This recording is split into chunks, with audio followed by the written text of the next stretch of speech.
odpowiedzialny za prowadzenie spotkania. Jestem ekspertem z 15-letnim doświadczeniem programistycznym. Obecnie pracuję w firmie Remobi w roli Senior Full Stack Developera. Chciałem Państwu przedstawić pozostałych uczestników dyskusji. Pan Andrzej Ptasznik. Andrzeju, prosiłbym przedstawić się i powiedzieć coś o sobie. No, jestem z jednej strony wykładowcą, a z drugiej strony programistą, wdrożeniowcem, analitykiem, z racji PESELIOZY z długoletnim doświadczeniem. Główne moje dziedziny to ogólnie inżynieria danych. W tej chwili specjalizuję się w zagadnieniach sztucznej inteligencji, uczenia maszynowego i zagadnień z tym związanych. Super, dzięki. Kolejną osobą niech będzie pan Michał Sitek. Cześć, tak jak Rafał przedstawił, nazywam się Michał Sitek, jestem obecnie senior software engineerem w sektorze bankowym w UK-u. Oprócz tego jestem wykładowcą na naszej uczelni, także tutaj też w paru różnych obszarach się poruszam. Do tego moje doświadczenie ogólnie to jest przede wszystkim backend, technologie .NET-owe, Microsoftowe, ale nie tylko .NET, bo i Node.js i wszelakie różne. I też trochę zajmuję się full stackiem, także po trochu mam doświadczenia ze wszystkimi dziedzinami programowania. Dzięki. Ostatnim prelegentem będzie pan Jacek Jabłonka. Jacku, powiedz coś o sobie. Cześć wszystkim, dziękuję za zaproszenie mnie do udziału w tym panelu dyskusyjnym. O mnie od 18 lat zajmuję się, jestem w branży IT, a od 12 lat pracuję jako konsultant informatyczny, głównie język Java. Od września 2018 roku zajmuję się wyłącznie przebranżawianiem osób na junior Java developera. Obecnie entuzjasta nauczania maszynowego, samouk. Interesuje mnie nauczanie maszynowe od strony praktycznej, od strony matematycznej. Nie interesuje mnie prompt engineering z wykorzystaniem czatu GPT. Okej, super. No dobrze, to dziękujemy, że będziecie słuchać naszych ekspertów. Mam nadzieję, że nasza dyskusja będzie bardzo interesująca. Najpierw chciałbym rozpocząć naszą dyskusję od omówienia, jakie Waszym zdaniem będzie zapotrzebowanie na role programistyczne w ciągu najbliższych 5 lat. Jako pierwszy na to pytanie odpowie pan Andrzej. Akurat z rynkiem bezpośrednio już pracodawców w tym momencie jestem chyba najmniej związany, ale mogę powiedzieć moje obserwacje. Nie da się ukryć, jakbyśmy nie zaklinali rzeczywistości, taką pieczęcią, która odciśnie się w najbliższych 5 latach, to będzie wszystko związane ze sztuczną inteligencją. I tutaj deweloperka nie może od tych zagadnień abstrahować, ponieważ wyraźnie widać trendy, które będą wymuszały, szczególnie na etapach frontendu, korzystanie z dobrodziejstw udostępnianych modeli sztucznej inteligencji. Mało tego, widzę też, że staje się to takim hasłem marketingowym, że w przedstawianiu różnych rozwiązań wypada pokazać, że gdzieś jest jakiś związek ze zdobyczami sztucznej inteligencji. Tak jak kiedyś internet przeobraził świat, jego życie i nasze zachowania, tak teraz jesteśmy już na progu tej kolejnej rewolucji, która po prostu powywraca wiele tych foteli. To jest takie moje w tym momencie na te najbliższe 5 lat. Deweloperka musi zaprzyjaźnić się z elementami sztucznej inteligencji. O, dzięki. A ty, Michał, co uważasz na ten temat? Cóż, myślę, że przede wszystkim jak ktoś śledzi różne fora programistyczne, to można zauważyć, że mówi się dużo o tym, że na przemian albo mamy Eldorado w IT, czyli mamy mnóstwo miejsc i mnóstwo rekrutacji otwartych, i druga strona medalu mówi ciągle, że mamy wielki kryzys, trudno jest znaleźć pracę. No i oczywiście prawda jak zawsze jest gdzieś po środku. To, co jest moim zdaniem tutaj istotne, to to, że pracodawcy coraz mniej opłaca im się zatrudniać młodszych programistów, juniorów, bo ta przerwa pomiędzy dokonaniami sztucznej inteligencji, a tym, co potrafi zrobić junior developer, jest po prostu coraz mniejsza. Coraz więcej jest w stanie zrobić AI, no a juniorzy, którzy nie mają doświadczenia, no to nie można od nich oczekiwać tego, że już mają jakąś swoją wiedzę zdobytą. Dlatego to AI zabiera, to jest moim zdaniem prawda, że AI zabiera pozycję juniorom.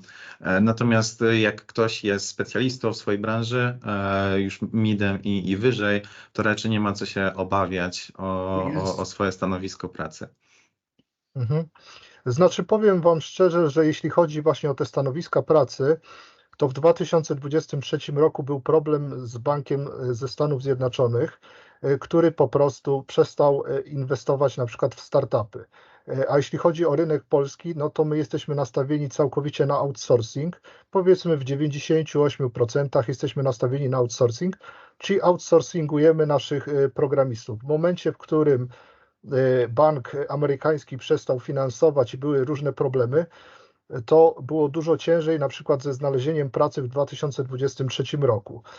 Niektóre rekrutacje były zamykane, nawet osoba mogła przyjść na rozmowę rekrutacyjną i po prostu dowiadywała się, że niestety nie będzie prowadzona rekrutacja, ponieważ proces został wstrzymany, bo wiele projektów R&D to jest wytwarzanie najnowszego oprogramowania i w momencie, kiedy przestał być napływ finansowy właśnie z banku, który inwestował w startupy, jak również dużo firm było przerażonych wojną i być może tym, że Polska jest państwem frontowym, czyli jest blisko Ukrainy, to po prostu część inwestycji przeniósł do Rumunii i Bułgarii. W tym momencie oczywiście wszystko wraca, bo Polacy są jednymi z najlepszych deweloperów na świecie. Z tego co pamiętam rankingi, to są jeszcze Rosjanie i Chińczycy, więc 2024 rok jest dużo lepszy niż 2023, a 2023 był wstrzymaniem różnych, bym powiedział, rekrutacji, więc to nie do końca było związane z AI, tylko głównymi czynnikami był chyba strach moim zdaniem przed wojną. Tak, i dlatego po prostu te rekrutacje się wstrzymały. I tak w tym momencie, porównując rok 2018, to w Polsce, nie w innych krajach, bo w Rumunii jest cały czas bardzo dobrze, w Polsce jest koniec Eldorado, ale to wróci. Niech wojna się skończy, to wszystko wróci, a jeśli chodzi o właśnie ten wpływ AI, to największy ma moim zdaniem właśnie też na frontend, ponieważ jeśli chodzi o backend i rzeczy właśnie związane z security, to te czaty GPT popełniają błędy. Wiem, bo też korzystam każdego dnia, już programuję razem z wykorzystaniem sztucznej inteligencji, traktuję to bardziej jako Stack Overflow, czyli jako dodatkowe narzędzie. Tak, jako dodatkowe narzędzie, ale jeśli chodzi o frontend, to dużo bardziej pomaga. Tak, jako full stack senior developer to jestem w stanie dużo rzeczy więcej zrobić, takich, których po prostu nie byłem w stanie zrobić po stronie frontu. A jeśli chodzi o backend, to backend zawsze był związany z domeną, tak? Czyli backend to nie jest CRUD, to nie jest create, read, update, delete, tylko to jest coś więcej. To jest domena. Często domena bardzo trudna, czyli domena bankowa, domena, tak jak ja pracowałem dla Hitachi Energy, to jest domena związana z transformatorami, to jest fizyka, no i z całym szacunkiem ChatGPT nie poradziłby sobie z zastąpieniem takiego inżyniera, który siedzi po stronie domeny. No dobrze, tutaj to była, bym powiedział, taki dodatek ode mnie. A ty, Jacku, co uważasz na ten temat? Moim zdaniem obecnie ciężko jest przewidzieć, co będzie za 5 lat i więcej, jeżeli chodzi o branżę oprogramowania. Niemniej jednak zacząłbym od zastanowienia się, jakie będą zagadnienia do rozwiązania w ciągu najbliższych 5 lat i dopiero na tej podstawie próbowałbym przewidzieć przyszłość programistów. No oczywiście, tak jak pan Andrzej powiedział, na chwilę obecną popularność zdobywa sztuczna inteligencja, a ja dodam do tego, że duże modele językowe, large language models, to wokół nich moim zdaniem będzie największe zapotrzebowanie na pracowników. Tutaj celowo użyłem wyrazu pracownik, wrócę do tego później. LLM są podstawą dla AI, tak, czyli dla tej sztucznej inteligencji. No i teraz osoba odpowiedzialna za tworzenie LLM to data scientist, ale teraz takie LLM trzeba będzie utrzymywać. Co przez to rozumiem? No model taki będzie musiał trafić na produkcję, przejść przez kilka ścieżek, na przykład testowanie, wdrożenie, utrzymanie, no i właśnie tym zajmują się MLOps, czyli Machine Learning Operation. No i MLOps jest to osoba, która zna się na programowaniu, data science oraz na zarządzaniu serwerami, tak, czyli na których dostępne są te LLM. No i teraz wracając do tego pracownika, dlaczego zamiast programista? Moim zdaniem w najbliższej przyszłości odwróci się bieżący trend, gdzie osoby po bootcamp znają jako tako wybrany język programowania, ale nie mają wiedzy technicznej. Myślę, że nie wrócimy nawet do sytuacji sprzed boomu na programistów, gdzie programista to była osoba mająca solidne podstawy z dziedzin takich jak systemy operacyjne, sieci komputerowe, no i oczywiście wiedza matematyczna, tak? Za kilka lat będzie to osoba, która będzie miała wiedzę z wybranej dziedziny, na przykład lotnictwo, budownictwo i będzie sama w stanie napisać oprogramowanie z wykorzystaniem narzędzi AI, właśnie takich jak GitHub Copilot. Ja z tego na co dzień korzystam, uczę się nowego języka programowania Python. No i teraz ten GitHub Copilot będzie podpowiadał kod, będzie jednocześnie uczył nowego języka programowania oraz niezbędnych narzędzi. Oczywiście nie mam tu na myśli rozwiązań typu low-code, no-code, które testowałem 18 lat temu i się nie sprawdziły. I te generatory kodu po prostu tworzyły kod, który będzie ciężki w rozwoju, w utrzymaniu. Tak? No i podsumowując, moim zdaniem w ciągu najbliższych 5 lat będzie duże zapotrzebowanie na data scientist, którzy będą chętnie uczyć się nowych języków programowania i nowych narzędzi przy pomocy AI, sztucznej inteligencji. Niezbędni będą również MLOps, którzy będą wspierać tych data scientists w implementacji ich, uwaga, wizji matematycznych sztucznej inteligencji, silnej sztucznej inteligencji, ogólnej sztucznej inteligencji, czyli Artificial General Intelligence, tak, czyli to AGI. No i na koniec poniekąd uspokoi obecnych programistów, bo przecież ktoś będzie musiał utrzymywać i rozwijać bieżące oprogramowanie, systemy informatyczne, tak? Ale uwaga, natomiast kolejną rewolucją będą komputery kwantowe, tak jak dziś sztuczna inteligencja.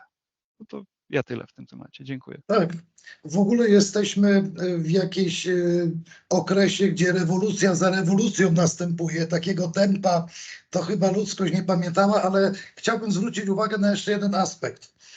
My w tym momencie, analizując te rzeczy, patrzymy na typy zadań programistycznych, jakie robiliśmy do tej pory. AI wymusi inne typy zadań, inne rodzaje zadań. W związku z tym raczej bardziej bym się spodziewał wzrostu zapotrzebowania, bo wiele systemów będzie się przeobrażało. Nie da się abstrahować od sztucznej inteligencji i to będzie wymagało potężnych nakładów. Wiecie, żadna tego typu przepowiednia. Kiedyś rolnictwo zatrudniało 90% populacji w dawnych czasach. Był wielki strach w latach 60., 70. przed robotyzacją, automatyzacją w fabrykach, procesach wytwórczych, bo to będzie powodowało gigantyczny kryzys światowy.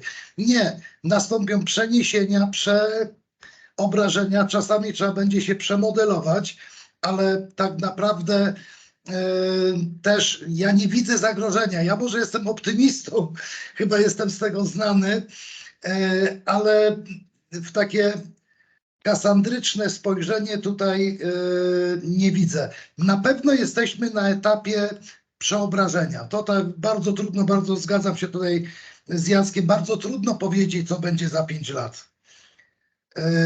Tutaj Rafał mówił o tej wspomaganiu czatem GPT czy Copilotem. To wszystko jest ok, tylko że te modele będą coraz bardziej rasowe, że tak powiem. One będą coraz węższe, dziedzinowe, które będą specyficzne zadania rozwiązywały, no powiedzmy to uczciwie, w sposób niedostępny na razie dla ludzi. Na ten poziom to wszystko prędzej czy później wyjdzie, ale to cały czas będzie taka warstwa asystencko-pomocnicza. Tutaj będą potrzebni ludzie, którzy będą tym wszystkim zarządzać, kierunkować, konfigurować i doprogramowywać. Także tutaj pewnie style programowania się zmienią, jakieś paradygmaty dojdą zdefiniowane nowe, ale myślę, że to nie jest koniec ery. O, tak, ja też się zgadzam z tym w 100%, że nie jest to koniec ery. Z tego powodu, że już dawno mieliśmy Oracle Formsy, mieliśmy SharePointa, koniec końców te rozwiązania działają kiepsko przy dużej skalowalności. I jest potem decyzja biznesu, że trzeba to przepisać. I wtedy jest praca dla programisty. Tak samo tutaj, jeżeli powiedzmy damy możliwość pracy, to jest bardzo taki dosyć znany przykład. Kiedyś na przykład w jakichś firmach wykorzystywali Excela i zaczęli go traktować jako aplikację. Ktoś się tam nauczył Visual Basic for Application, jakiś tam analityk i on tworzył po prostu aplikację. Potem się okazywało, że ta aplikacja przestaje działać. I koniec końców i tak trafiała do programisty jako rzecz do przepisania. Tak samo jeżeli tworzymy skalowalne i bardzo duże systemy oparte na SharePoint czy Oracle Forms, nie wiem w sumie, czy Oracle Forms już nie umarł, ale generalnie wszystko to było już wcześniej. To były aplikacje, które generowały CRUD. Dlaczego to teraz też tak wygląda? Ponieważ my oddzieliliśmy front od backendu. Kiedyś to wszystko też było razem i powiedzmy AI dużo lepiej sobie radzi na przykład z frontem, gdy dostaje konkretne informacje. Stwórz mi formatkę taką i taką, w której będą pola takie i takie. Ale na przykład od strony backendu, to na przykład sama się nie domyśli, że na przykład musisz użyć cancellation token, czym są wątki, jak blokować wątki przy save'ie i tak dalej, i tak dalej. Czyli stworzy nam aplikację taką, która umrze bez wsparcia doświadczonego dewelopera. Więc de facto to wszystko już wcześniej mieliśmy, tylko to było inaczej opakowane, to było low code, tak jak tutaj kolega jeden wspomniał, oparte o SharePointa, oparte o Oracle Formsy, więc dla mnie to nie jest jakieś tam wielkie wow. Jestem pod ogromnym oczywiście wrażeniem, że na przykład sztuczna inteligencja jest lepsza ode mnie ogólnie, ale na pewno jest gorsza ode mnie jako programista. Ale na przykład z fizyki ona posiada wiedzę średnią, tak? Ze wszystkiego posiada, jako pisarz powiedzmy to już raczej bym powiedział wiedzę kiepską, tak? Bo te książki pisane przez AI to są po prostu dramatyczne. Ale mimo wszystko... Na razie. Tak, ale nawet powiedzmy sobie, że za ileś lat to zostanie jakby poprawione, tak? Tylko chodzi mi o to, że wiele rzeczy już było wcześniej. Koniec końców, tutaj też Jacek wspomniał, że bez wiedzy domenowej, eksperckiej, kim jest tak naprawdę programista na przykład bankowy, tak jak tutaj kolega, tak? To nie jest tak, że on sobie klika w C-Sharpie i to jest jego praca. Jego praca, jeśli chodzi o bycie programistą, to jest pewnie około 5-10% wytwarzania oprogramowania, a 90% to jest myślenie, zastanawianie się nad domeną, jak stworzyć domenę. My wiele razy tak naprawdę zmieniamy koncepcję. Mamy na przykład różne paterny. Mamy paterny serwis repository, jak również schodzimy do DDD i ciągle się zastanawiamy, co zrobić, żeby nasz kod był optymalny. Czasami z monolitu przechodzimy na mikroserwisy. To nie jest tak, że my jako ludzie jesteśmy kiepscy. Jesteśmy właśnie wybitni, bo my bardzo dużo rzeczy, do wielu rzeczy używamy mózgu i zastanawiamy się i my ciągle zmieniamy. Nasza pierwsza wersja może nie być doskonała, ale my ciągle zmieniamy to, udoskonalamy. Więc wydaje mi się, że w tym momencie jest to trochę taki, bym powiedział, przyrost formy nad treścią, jeśli chodzi głównie o backend, a zrobienie CRUD'a to mieliśmy już dawno Oracle Formsy i mieliśmy SharePointa. Kiedyś tak naprawdę były WinFormsy, gdzie też było dużo łatwiej, bo tylko przerzucałeś formatki na aplikację i dodawałeś jakiś tam przycisk, tak? Dużo łatwiej się robiło właśnie w WinFormsach, w ASP.NET niż jakby obecnie.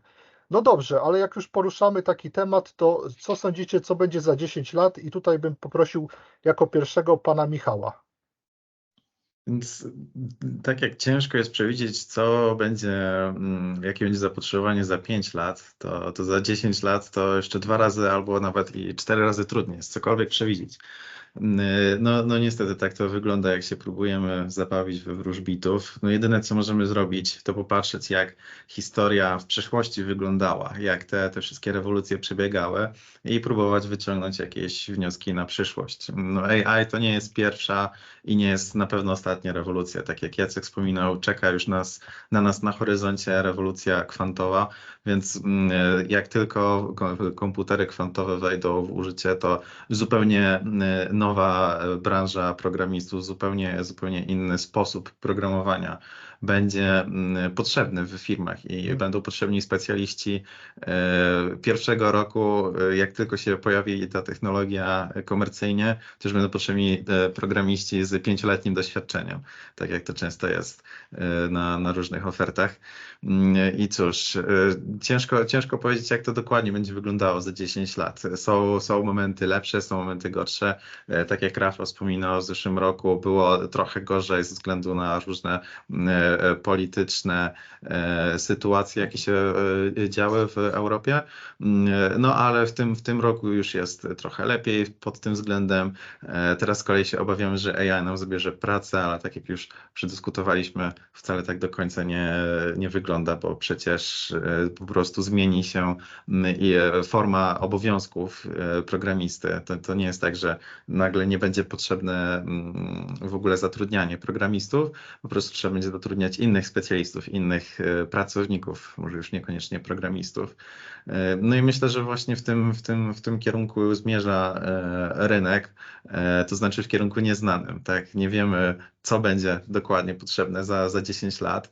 No jedyne, co wydaje mi się, że jest w miarę pewne, to to, że na pewno będzie zapotrzebowanie na jakichś specjalistów, na specjalistów od ówczesnych technologii, tak? Czyli to, co za 10 lat będzie wiodącą technologią, na to będzie zapotrzebowanie na rynku pracy i do tego będą zatrudniani specjaliści. No dzięki. No tak jak tutaj zwróciliśmy uwagę na data science, tak? To jest zupełnie nowy kierunek, który jest od, nie wiem, roku czy 2 lat dopiero na rynku, czy nawet może w sumie 3-4.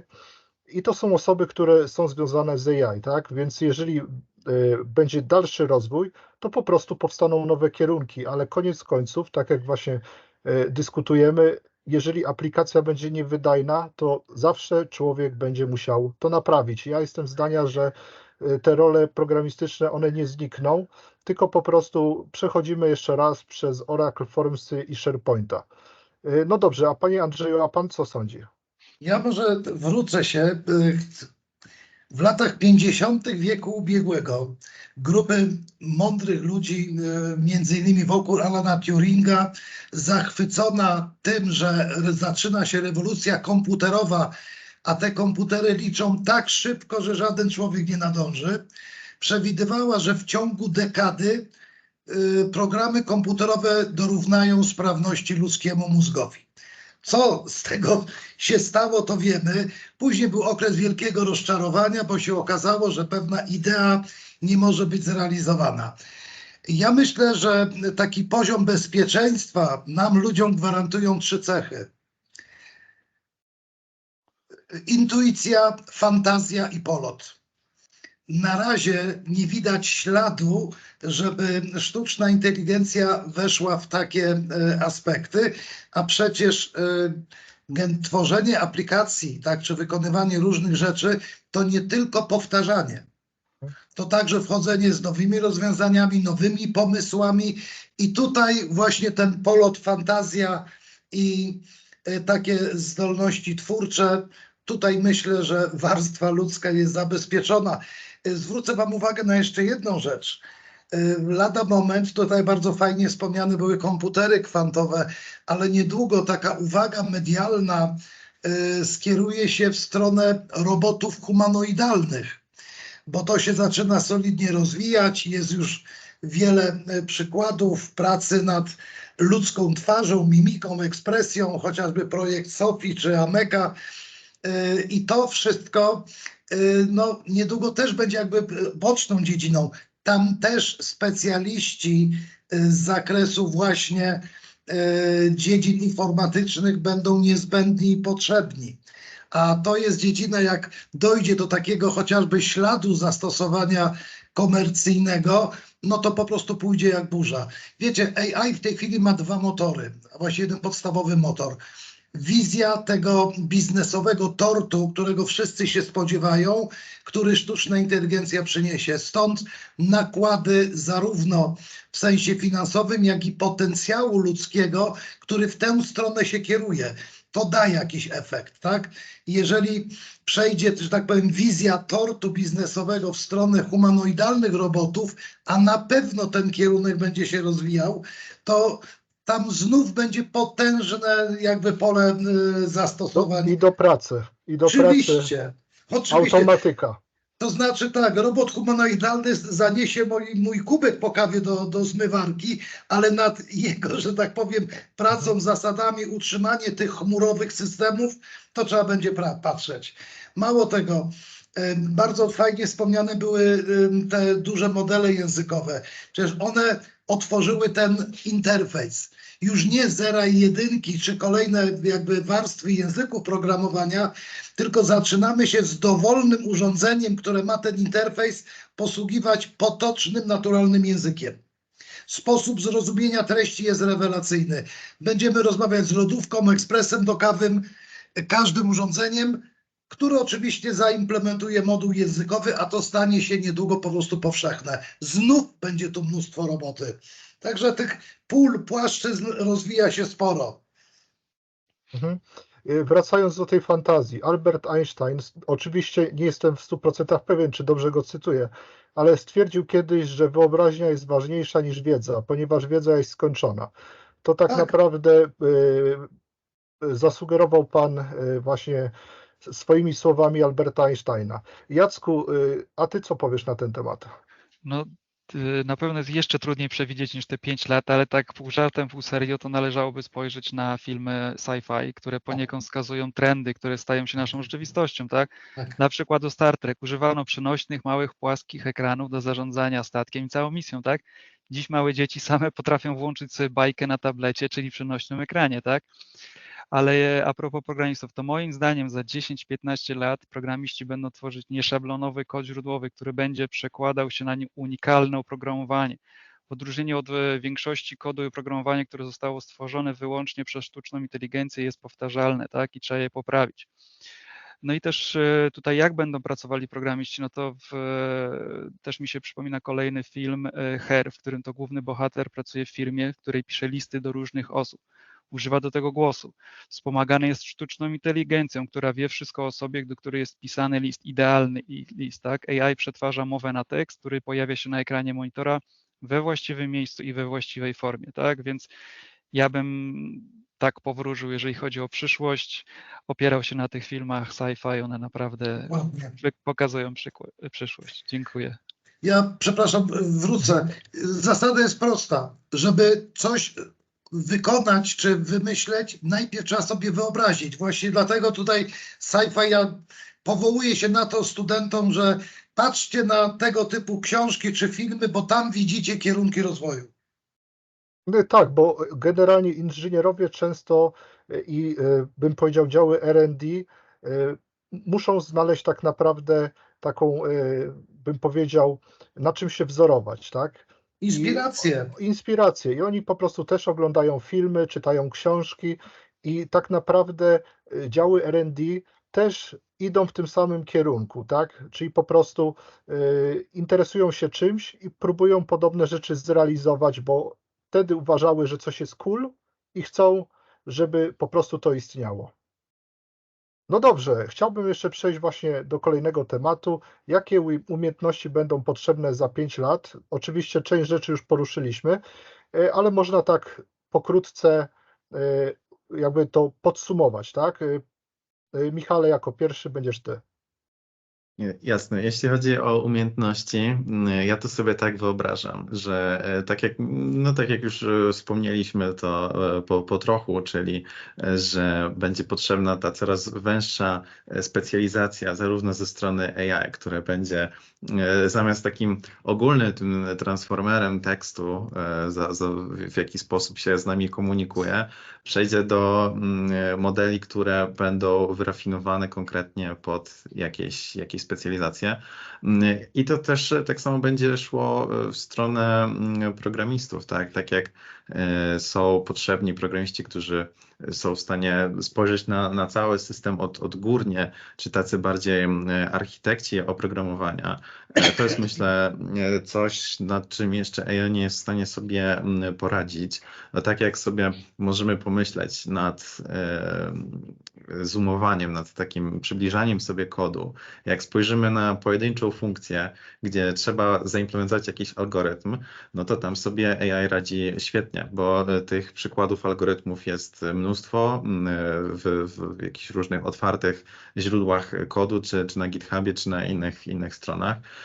I tworzenie takich pojedynczych algorytmów to już w zasadzie programiści się tym nie zajmują prawie w ogóle, bo albo im to AI zrobi, albo już i tak istnieje biblioteka, która to od 10 lat implementuje. To, co obecnie robią programiści, no to oni są o krok wyżej, czyli oni łączą te algorytmy ze sobą i tworzą całe funkcjonalności i na podstawie tych funkcjonalności jest budowany jakiś system. I AI już z tym sobie radzi trochę gorzej, bo nie jest w stanie w 100% zrozumieć otoczenia biznesowego, też otoczenia technicznego, jak ze sobą rozmawiają różne komponenty naszego systemu. Jeszcze nie ma aż tak dużego kontekstu, nie jest sobie w stanie pomieścić całego kontekstu jakiegoś skomplikowanego systemu po to, żeby móc zaplanować pracę, w jaki sposób połączyć ze sobą konkretne klocki, żeby to działało. Natomiast no, oczywiście AI jest z roku na rok coraz lepsze, więc już dojdzie do takiego momentu, w którym AI będzie w stanie bez problemu tworzyć jakieś pojedyncze funkcjonalności i wtedy również ta bariera się o poziom wyżej przesunie i już programista nie będzie kodował pojedynczych funkcjonalności, bo będzie to robiło za niego AI, a programista już będzie spajał te funkcjonalności w całe systemy i to będzie coś, nad czym AI nie będzie sobie w stanie poradzić, bo tak długo jak klienci nie są w stanie sprecyzować swoich wymagań, to tak długo będzie potrzebny programista, który te wymagania klienta przetłumaczy no, albo na kod, jakiś język programistyczny, albo na odpowiednie prompty do AI. To, z jakiego narzędzia korzysta programista, to już jest jego inwencja twórcza. Zgadza się. Moim zdaniem to też jest taki duży problem, czyli mamy na przykład klienta, który ma jakieś oczekiwania i czasami trzeba mu pomóc zrozumieć tak naprawdę, czego on oczekuje, bo może on oczekiwać zupełnie czego innego niż powiedzmy powiedział, tak? Więc są też metodologie Scrum, tak? Czyli przy wytwarzaniu kodu co 2 tygodnie jest demo i trzeba pokazywać, jak aplikacja rośnie, jak aplikacja się zmienia i czy klient nadal chce daną aplikację, czy chciałby coś zmienić, tak? Po to powstały też te metodologie, tak zwane scrumowe, żeby po prostu klient wiedział na końcu, co otrzyma, bo kiedyś tworzyło się też aplikacje i klient był czasami przerażony tym, co otrzymał, a Scrum tak naprawdę rozwiązuje ten problem, bo robimy demo dla klienta, czy to jest klient wewnętrzny, czy to jest klient zewnętrzny. No dobrze, a teraz ty, Jacku, na to samo pytanie. Najważniejszą moim zdaniem umiejętnością będzie elastyczność i adaptacja do nieustannie zmieniających się warunków branży oprogramowania. Troszeczkę już o tym powiedzieliśmy, czyli widzimy, co zmieniła sztuczna inteligencja. Ja się powtórzę, czekają nas komputery kwantowe, to będzie rewolucja. Kolejną umiejętnością będzie, a w zasadzie jest już potrzebna umiejętność korzystania z tych narzędzi AI wspomagających pracę programistów. Wspomniałem, że ja korzystam z Copilota i już sobie nie wyobrażam innej pracy jak z takim asystentem. Ale dodałbym, że programista będzie musiał stać się menedżerem własnych projektów oraz będzie musiał zadbać o własną markę osobistą. Dlaczego o tym mówię? Bo jeżeli utrzyma się model pracy zdalnej oraz trend zatrudniania programistów, w którym to programista pracuje przez określony czas, na przykład 7 dni nad niewielkim fragmentem oprogramowania systemu informatycznego, bo taki model pracy można zobaczyć właśnie już w projektach typu open source, gdzie ludzie z całego świata mają mniejszy lub większy wkład pracy w jakieś oprogramowanie. No i uwaga, duże korporacje informatyczne dostrzegają bardzo duże oszczędności i potencjał z takiej formy zatrudnienia. Może obecnie zwolnienia wynikają nie tylko z powodu AI, ale może są właśnie podyktowane chęcią zmiany formy zatrudnienia programistów, tak? Czyli przejście na ten inny model. No i w tej sytuacji, powtórzę się, programista będzie musiał stać się menedżerem własnych projektów oraz własnej marki osobistej, tak? Czyli on będzie musiał sobie zdobyć te projekty. No mam nadzieję, że w ciągu najbliższych lat pojawią się programiści, którzy będą znali wybrany język programowania i będą posiadali wiedzę z IT. To już wspominałem, że jest tym ciężko. Niestety w pracy z moimi uczniami dostrzegam takie braki właśnie podstawowej wiedzy o systemach operacyjnych, sieciach komputerowych, no i nie wspominając o wiedzy matematycznej, tak? No ale teraz dlaczego ta znajomość tych elementów ze świata IT jest taka istotna? No bez wnikania w szczegóły techniczne. W niedalekiej przyszłości ilość urządzeń, które będą potrzebowały dostępu do internetu, czyli IoT, może spowodować, że obecne rozwiązania mogą nie obsłużyć tylu urządzeń. No i ktoś będzie musiał wiedzieć, jak taki problem rozwiązać, wdrożyć na produkcję, do życia codziennego. No i tu będzie potrzebna szeroko pojęta wiedza z sieci komputerowych, tak? Wracając do systemów operacyjnych, obecnie sprytnie adaptują się do nowych urządzeń, na przykład smartfony, tak, oraz nowych interfejsów użytkownika, na przykład ekran dotykowy, ale już teraz dostrzega się potrzeby zmiany sposobu myślenia w tym obszarze. No i co z urządzeniami wszczepianymi w ludzki mózg, na przykład Neuralink od Ilona Muska? Tutaj będzie potrzebny jakiś system operacyjny, jakiś interfejs użytkownika, jakaś komunikacja sieciowa, tak? I znowu podkreślę, komputery kwantowe zrobią gigantyczną rewolucję, ale podsumowując, moim zdaniem w ciągu najbliższych 5 lat programista będzie musiał elastycznie dostosowywać się do zmieniających warunków branży oprogramowania, no i będzie musiał zadbać o własną markę osobistą i własne projekty. No i wiedza na temat systemów operacyjnych i sieci komputerowych będzie niezbędna. Także dziękuję. Dzięki. A ty, Andrzeju, co uważasz? No, dla mnie bardzo, bardzo zgadzam się z tym, co tutaj przed chwilą powiedział Jacek. Fundament jest podstawą, po to jest cykl edukacyjny, żeby ułożyć fundament. Natomiast to, co będzie takim wyróżnikiem współczesnego pracownika, ja się tej nomenklatury tej uczepię, to umiejętność zdobywania nowych zasobów, umiejętności, wiedzy i umiejętności. Czyli dochodzimy do elastyczności, tak? Dokładnie to. Znów ta rewolucja od momentu, kiedy pamiętanie pewnych rzeczy umożliwiało produktywne wykonywanie zadań, a niepamiętanie czasami drobnego elementu wstrzymywało, trzeba było zdobyć pozycję, gdzie to było opisane, zaznajomić się.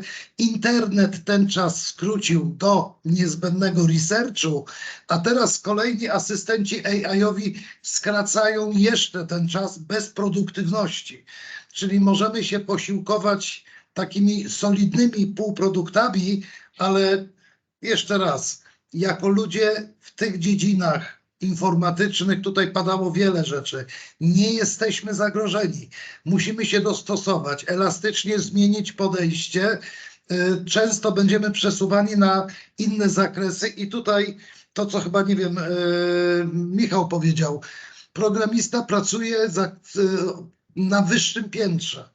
Kiedyś zaczynał od zer jedynek, potem wszedł w assemblery, języki trzeciej generacji, deklaratywne. Teraz wchodzi na wyższe piętro, czyli większy wysiłek na merytorykę zadania, a nie na technikalia. Do tego to zmierza, tak? Odcinamy się od pewnych szczegółów dzięki temu, co wymyśliliśmy, ale zaczynamy budować na wyższym piętrze. Także może to wynika z mojego genetycznego błędu, jestem optymistą, ale widzę to naprawdę w barwach dobrych, aczkolwiek będzie to inne. Na pewno przeobrażenie. No dobrze. Wiecie co, może ja bym połączył ostatnie jakby pytanie, czyli jak wyobrażacie sobie edukację za 5 i 10 lat, tak? Czyli od razu jakby jakbyśmy opowiedzieli po prostu pokrótce, jak sobie wyobrażamy edukację za 5 i 10 lat. I niech będzie teraz jako pierwszy pan Andrzej. Chciałbym doczekać, ale ponieważ nie mam innych zajęć na boku, to zakładam, że doczekam. I bardzo mnie cieszy ta wizja, bo znów właśnie z tego względu, że zmienia się otoczenie, musi zmieniać się podejście, ten model edukacyjny. Bo jest tak, albo potraktujemy AI i asystentów jako wrogów i będziemy bezproduktywnie marnowali czas, żeby sprawdzić, czy przypadkiem student, uczeń gdzieś nie posiłkował się jakimś asystentem, albo wykorzystamy ich, żeby móc z tymi naszymi uczniami, studentami wejść piętro wyżej. Bo również tak jak przy wykonywaniu pracy informatyka, nazwijmy to umownie, tak samo w procesie dydaktycznym możemy tutaj zdecydowanie skorzystać z pomocy. Ja ostatnio może tylko jedną rzecz, taki drobiazg, ale akurat kiedyś mi wpadł do głowy, a potem go wykonałem. Przecież AI pozwala nam tworzyć materiały dydaktyczne, które nie istniały. Ja zrobiłem taki przykład, wygenerowałem obrazy na ten sam temat, generowane w różnych, w stylu impresjonistycznym, w stylu Monet, w stylu Van Gogha, w stylu El Greco, w stylu Salvadora Dali. Słuchajcie, tak kapitalny materiał dydaktyczny dla kogoś, kto naucza plastyki, podejścia, stylów, bo on ma spojrzenie na to samo przez różne podejścia, różne style. Takiego materiału nie było.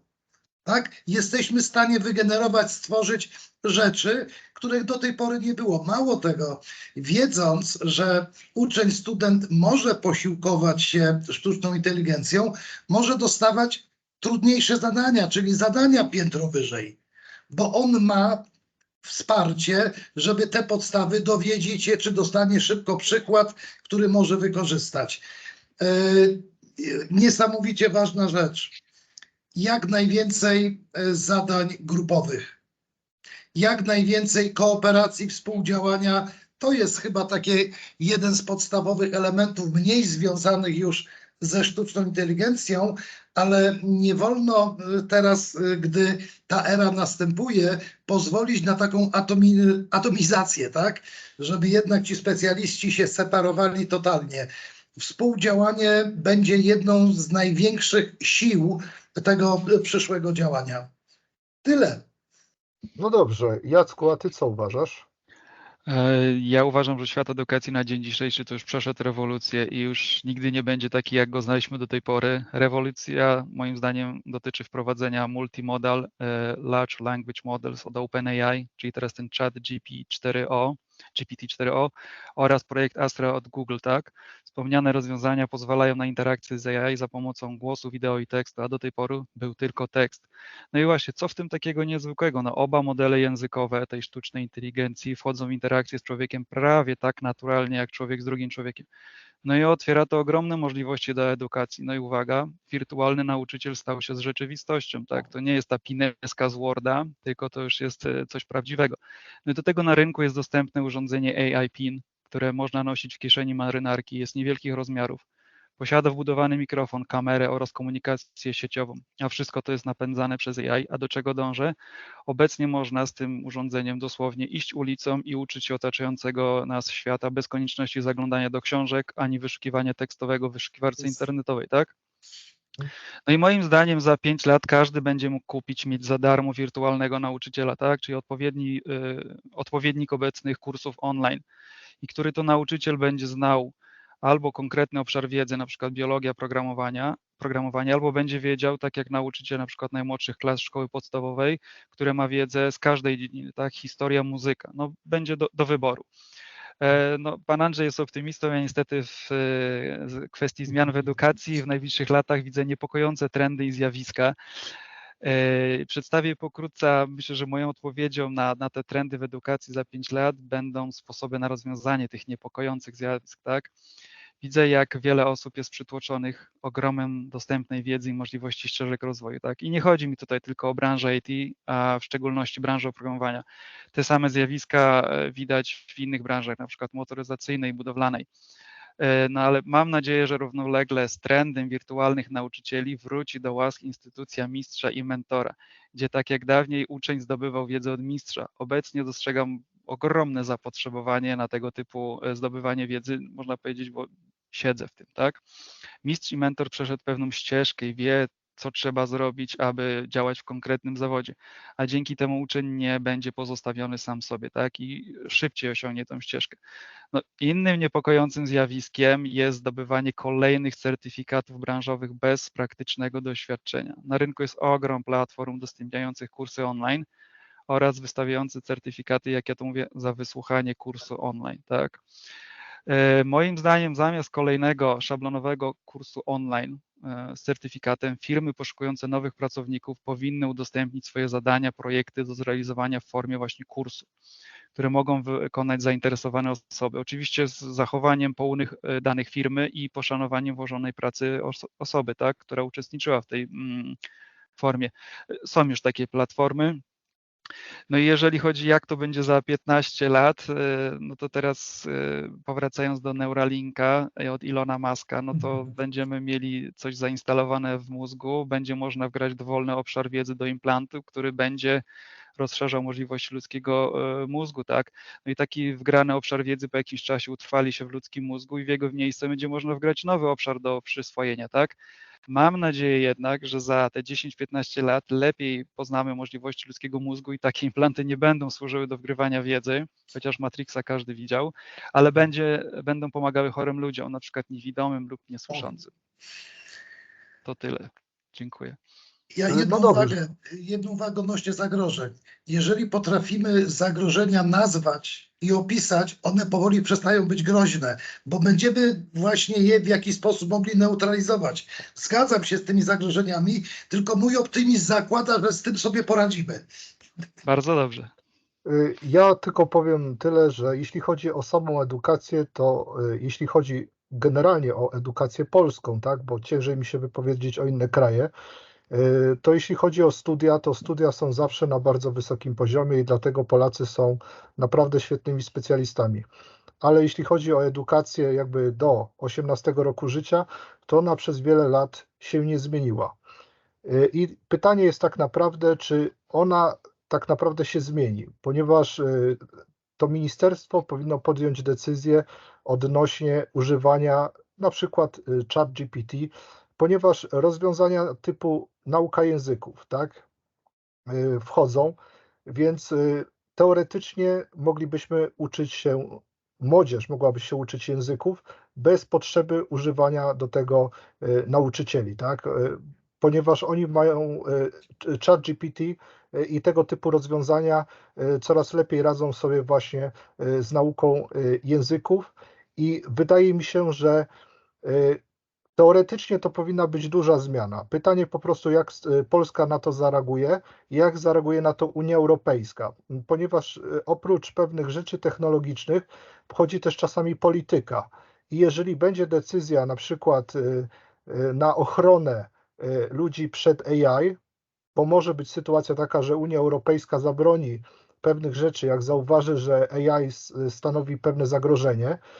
Ja mówię nawet o sytuacji takiej, jeżeli w Polsce w sklepach niektórych są kasy samoobsługowe, to ludzie coraz częściej mówią o sytuacji, w której sklepy, które mają te kasy samoobsługowe, powinny zostać opodatkowane, ponieważ kasa samoobsługowa zabiera miejsce człowiekowi, tak? Ona jest dużo tańsza niż człowiek.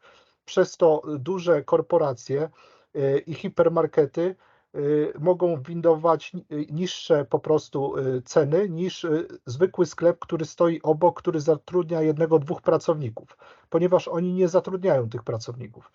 I bardzo jest ciężko przewidzieć tak naprawdę przyszłość i rozwój edukacji, ponieważ może dojść do sytuacji takiej, w której Unia Europejska dojdzie do wniosku, że pewne rzeczy zostaną jakby zablokowane. Dodatkowo ciężko stwierdzić, czy edukacja bardzo się zmieni, czy politycy dojdą do wniosku, że warto byłoby korzystać z wirtualnego nauczyciela w szkole, co ja uważam, że tak powinno być, ale polityka to polityka, tak? No dobrze, niech jeszcze tutaj właśnie Michał odpowie na to samo pytanie. Cóż, no jeśli chodzi o edukację, ciężko mi się tutaj nie powtarzać po przedmówcach, natomiast no ja widzę oczywiście obie strony medalu. To co się dzieje na rynku i na świecie, to jest zarówno mega usprawnienie, jeśli chodzi o dostęp do edukacji, do specjalistów w postaci właśnie sztucznej inteligencji, no ale to też są pewne zagrożenia. Z perspektywy wykładowcy, generowanie przykładów to jest chyba moim zdaniem najlepsze zastosowanie na ten moment sztucznej inteligencji. W momencie, gdy przygotowuję slajdy, żeby opowiedzieć o jakimś koncepcie, coś wyjaśnić, to nie muszę sam wymyślać jakichś przykładów, które potrafią zobrazować ten koncept, tylko za to generowanie przykładów to deleguję to zadanie właśnie czatowi GPT na przykład i radzi sobie z tym bardzo dobrze, zwłaszcza na tym niższym poziomie, na tym poziomie pojedynczych, wąskich konceptów. Więc tutaj to jest dla mnie bardzo dobre narzędzie do zwiększenia efektywności, tak, no bo nie muszę siedzieć bardzo długo nad pojedynczym slajdem tylko po to, żeby jakiś kawałek kodu wymyślić, bo po prostu pytam się czata GPT, podaję na przykład tytuł slajdu, krótką notkę, o co mi chodzi i dostaję przykład, którym mogę się podzielić ze studentami i no oczywiście nie zawsze mu się to udaje, tak, czasami trzeba go poprawić, tknąć w konkretnym kierunku, żeby jakoś coś inaczej przegenerował. Natomiast z perspektywy studenta to jest moim zdaniem taki miecz obosieczny, bo z jednej strony to jest bardzo dobre poprawienie efektywności i dostępu do jakiejś zaawansowanej wiedzy, no bo im wyżej się jest na etapie edukacji, tym trudniej jest znaleźć informacje w internecie. Wiadomo, że jak chodzimy do podstawówki czy do liceum, to chyba odpowiedzi do wszystkich zadań da się znaleźć w internecie, ale jak już wchodzimy na etap studiów, to często odpowiedzi znajdziemy w jakichś starych książkach, które nawet nie zawsze są cyfrowo dostępne, trzeba chodzić czasami po bibliotekach. No i AI nam to trochę ułatwia, bo jest w stanie podpowiedzieć nam z jakimś konkretnym konceptem i nawet jeżeli jakaś wiedza nie jest tak po prostu dostępna, to AI może nam ją w jakiś sposób przekazać. Natomiast no, jeżeli studentowi nie zależy na tym, żeby się nauczyć i żeby się czegoś dowiedzieć, to może AI wykorzystać do tego, żeby po prostu prześlizgnąć się przez egzaminy i przez przedmioty, nie wynosząc żadnej wiedzy i niczego się nie dowiadując. Więc jeżeli ktoś chce... Rynek zweryfikuje. Dokładnie. Ja też pamiętam, jak moi koledzy tak robili. Dzisiaj jak student się uprze, to nic mu nie pomoże, tak? On się może jeszcze przemknąć, ale tak jak mówisz dokładnie... Życie go nauczy. Ja jedną rzecz chciałem się odnieść do tej warstwy polityczno-urzędniczej. Ostatnią rzeczą, która mogłaby przynieść jakikolwiek skutek, to są zakazy. Zakazy nie zatrzymają żadnego trendu, nie zatrzymają żadnego w tej chwili lawiny. Podatki mogą zatrzymać.